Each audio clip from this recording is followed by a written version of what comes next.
All right, America, buckle up. You've been riding shotgun with me for 5 episodes now on the journey through Minarchism, the radical idea that government should only exist to protect life, liberty, and property. That's it.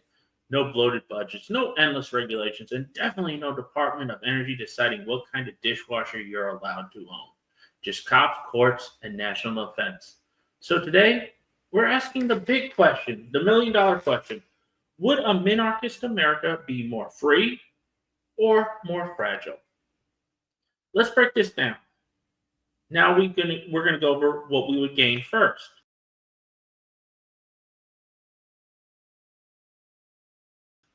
Minarchism is basically the minimalist wardrobe of political philosophy. No fluff, just function. You'd see a dramatic reduction in government size and spending. No more alphabet soup of federal agencies poking into every part of your life. No IRS breathing down your neck for a side hustle. No social engineering through the tax codes. The benefits, they would be massive. Like, let's be real, they'd be massive. The first benefit, freedom. You get to keep more of your money and make your own decisions like every grown up should. Efficiency, markets, not bureaucrats, solve problems. Clarity, government has one job: protect your rights, not redistribute your income or micromanage your career choices. And let's be honest, when government gets out of the way, innovation explodes. Ever notice how Uber, Airbnb, crypto, all these things happen not because of the government, but in spite of it? But it's not all sunshine. There are real risks to this.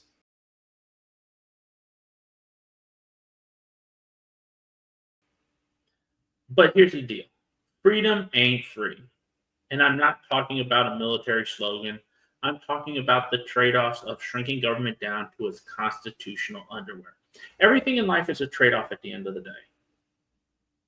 In a minarchist America, the social safety nets disappear. No Medicare, no Medicaid, no welfare, no public schools. You better have a job, a family, or a community that's got your back because the government's got other things to do, like not existing. That means the vulnerable, kids, the elderly, the disabled, are at risk of being left behind. They're left behind right now. If a civil society doesn't step up, people will fall through the cracks. And let's be real, America isn't exactly winning gold medals in community cohesion right now. And enforcement? That's another challenge. You can't just say, we'll protect property rights and expect everyone to agree on what that means. You still need cops. I've done a video on this. You still need courts. And you still need rules, and someone's got to write and enforce them. Now, the question is about inequality.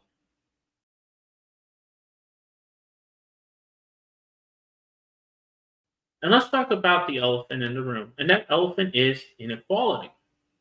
Critics of minarchism say it would lead to a dystopia where billionaires build private islands while everyone else delivers DoorDash to survive. And look, it's a valid concern. Without redistribution, those who start out ahead stay ahead. That's not evil, but it can get messy. But the key question isn't whether inequality exists, it's whether it's earned or rigged. In a truly free market, inequality can reflect differences in talent, work ethic, or innovation. But we've never had a truly free market. What we've had is crony capitalism, corporate welfare, lobbyists, government contracts handed out like opium. That's not freedom, that's favoritism. Minarchism says, let's stop breaking the game and let the chips fall where they may. Fairness? Yes, not forced equality. Can we even get there is another great question.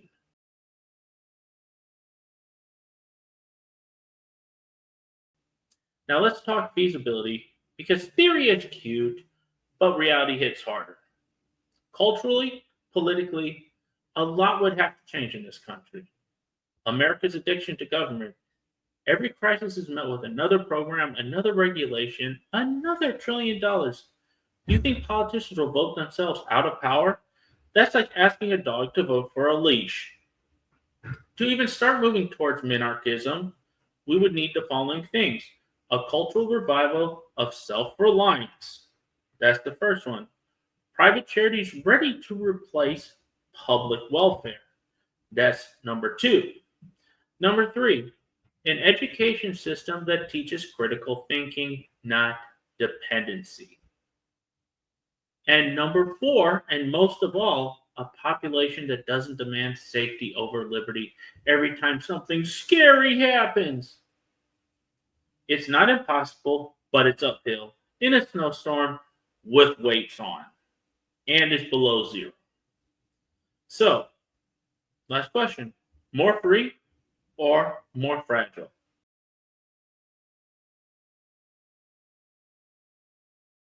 And let's bring this home, because that's the question, and I want you to put in the comments what you think it is. Would a minarchist America be more free? Absolutely. Would it be more efficient? There's no question about that. Would it be more fragile? In the short run, probably, because people don't know how to be free anymore. They've outsourced responsibility to the state for so long they forgot how to stand on their own 2 feet.